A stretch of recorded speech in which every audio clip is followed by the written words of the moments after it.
First of all, I wanted to thank you very much for all you do in Thank you. the Bitcoin space. I'm, like Pamela, a lawyer, and you were, like Pamela and yourself, were important factors in me getting extremely excited about the space and what Thank it you. can do for even a traditional, coming from a very traditional profession Hmm. where we like to stay put. And I would like to. I hope that many more lawyers get on board on this. So I'm going to do my best to get them enthusiastic. And I find myself studying this space and constantly being excited about what is possible, because we have to reinvent our whole industry, new business models, and every day I come across something and I think, wow, why didn't I think about this?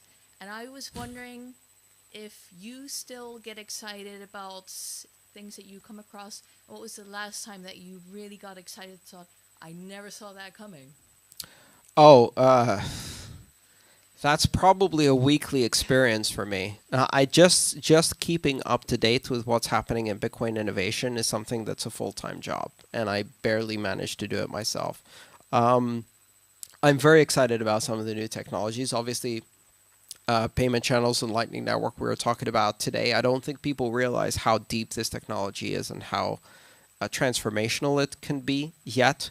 But there's so many other things that people have never heard of that I find fascinating. One of the interesting things about the recent scaling conference in Milan was that it was a showcase of a lot of different approaches towards both privacy and scaling.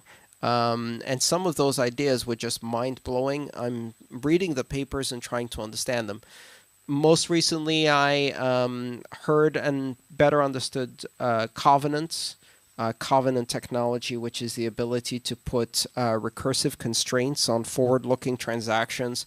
It was presented by Emin Gün Sirer at Bitcoin Scaling, just a basic presentation. You have to read the white paper to understand it better. This is still fascinating technology. You can say this UTXO is locked in time, but also the transaction that spends it has to spend this much to this output and has to have a multi-sig or has to have a time lock, and then the transaction that spends that also has to have a time lock, so you can chain things into the future. That's fascinating. MimbleWimble. Who's heard of MimbleWimble? Okay, who understood MimbleWimble? Oh, good. Nobody tried to lie. I have I can't even. MimbleWimble is an application of elliptic curve mathematics to a chain that allows you to do radical pruning, extreme scalability, and extreme privacy all in one chain. It was dropped onto an IRC channel as an encrypted Tor link by someone who used the French name for Voldemort from the Harry Potter books, who we have no idea who it is.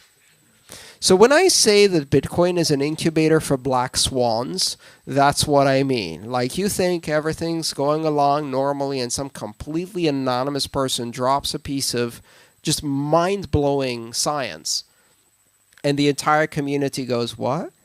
What the? We're still trying to understand it. Some of the smartest cryptographers spent weeks trying to understand it and then to explain it at scaling. TumbleBit, ZeroCash, Segregated Witness itself, all of these technologies are fascinating to me.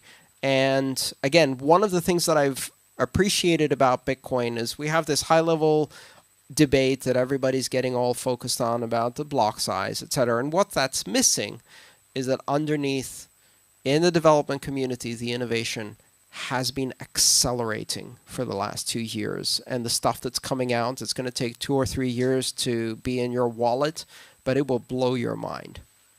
Yeah, still excited every single day. Still learning every single day. Great. Well, thanks. Keep up the good work. Thank you.